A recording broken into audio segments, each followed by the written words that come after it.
My name is MAID, Chief Executive of MAID UK, and have been for about 20 odd years.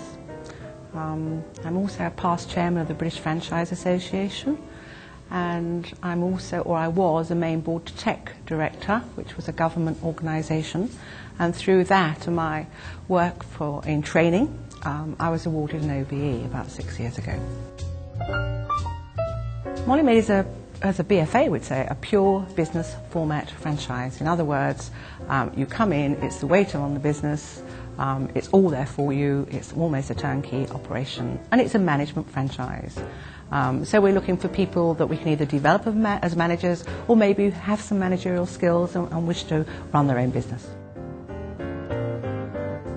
I think if people really investigate the marketplace, and hopefully they do, if they're going to change their life by coming into a franchise company, they will come into the sector and they will see the huge potential in the domestic cleaning market. If they're very shrewd and canny, they will also know it's repeat business. So once you've got the customer and keep the customer happy, we've had customers 10, 12, 15 years, so it's ongoing repeat business. We are the major brand, we've been around a long time, we're very, very well established, and people, I think, now come to us because of the name. MAID started in Canada in 1979 by a lady called Adrian Stringer and her husband Chris Stringer. And it started in a place, I always say it's an unpronounceable name, called Mississauga, which is about 20 minutes outside Toronto. And they started, like any small business starts, with Adrian doing the cleaning on the first day, because that invariably happens in MAID, and built a very successful round or customer base. And then they wanted to franchise, and they actually started franchising the next area.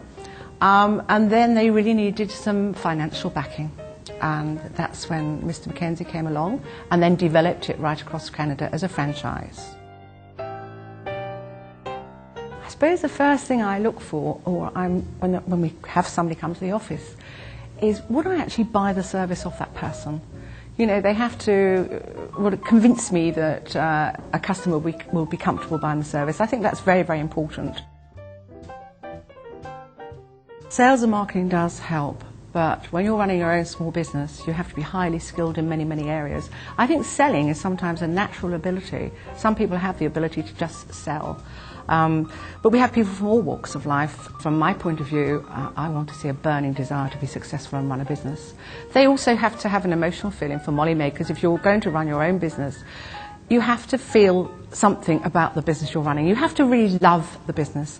And I think with MAID, when they come to our office, franchisees, potential franchisees, feel very comfortable. There is absolutely no pressure. We want them to make it the right choice for them.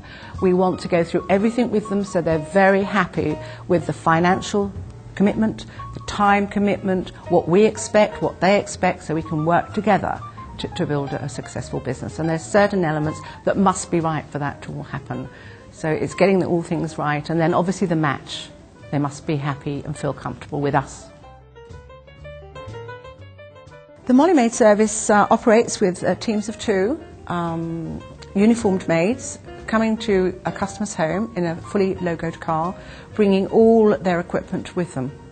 And because the franchise owner has been to the house before and spoken to the customer, we will have everything that the customer requires written on an estimate, which they then follow.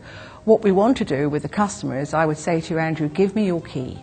I will ensure, as a MAID franchise owner, that your house is clean to your satisfaction. And the service is top to bottom of the home. Most people, the service once a fortnight is just absolutely ideal. Most franchise owners will start from home. Many of our big successful businesses have started in a small back room or off a kitchen table, when you're just the home base. And then when it gets to a certain size, then a franchise owner would take the next step and go to an office. But it can be successfully run from home. I think they're buying into a brand that is known as trustworthy, honest, respectable, and that's why customers use us, because that's the reputation we've got, that they can give us their keys and they're going to be happy that everything's going to be safe in their home. Every new franchise owner will have their own business advisor that they can talk to at any time. We actually are with the new franchise owner when they set up, because that can be quite scary when you're just starting your business. So they will have their business advisor with them, and periodically over the next 3 months they will have home visits, face-to-face visits with that new franchise owner. They have a simple statement every month, so we can monitor them financially to make sure everything's safe and there's no problems there.